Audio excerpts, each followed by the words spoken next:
May is Mental Health Awareness Month and Older Americans Month, and this morning we're focusing on the mental health of seniors. That includes a program for older adults with both substance use and disorder and mental health issues in West Palm Beach.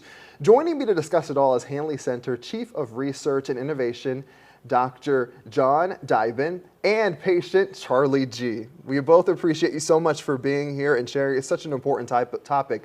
Doctor, we're going to start out with you. We know mental health often overlooked in older adults. Tell us some of the causes of mental health issues for seniors specifically. Absolutely. You know, as our bodies, as we age, you know, especially when we hit that kind of 40 and up, our bodies change, our metabolism changes. And so, especially when it comes to the use of substances, which we are, you know, most people in our country use some sort of substance. Alcohol is the most common.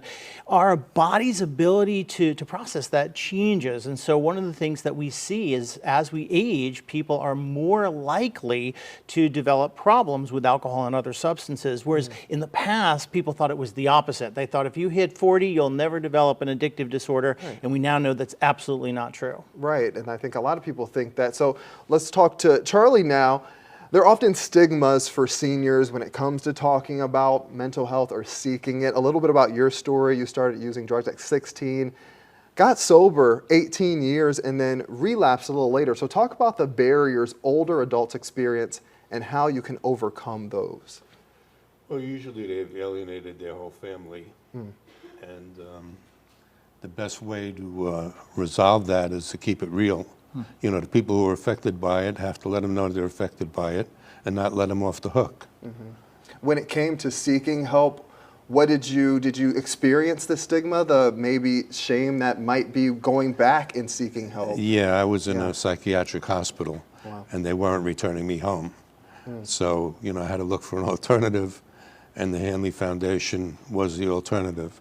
They had a senior component, and I wanted that because I had been here before with like young kids and hijinks and all of that. I didn't need any of that. Right, and the Hanley Foundation, did you have family that was helping you, or did the Hanley Foundation step in? And Both. Both? Like, Okay. my family went to the family program, which was excellent, and my son helped me get into Hanley Foundation. Okay, so it sounds like a collaborative effort with family and the Hanley Foundation. I didn't know they had a family section as well, so that's important as well. So, Doctor, we know you've dedicated time to researching this. Talk to us a little bit about the recovery and treatment methods you found out in your research. So one of the things we realized is that treatment for addiction and other mental health conditions in the United States is really geared towards young people. And what we now know is that the needs of older adults who are seeking treatment for substance use disorders and mental health conditions are different. They have different psychological needs, different physical, actual medical needs, and they have different social and even spiritual needs. And so the key is to develop programming that specifically meets the needs of older adults. And family is a big part of that. And that's one of the things that Charlie mentioned.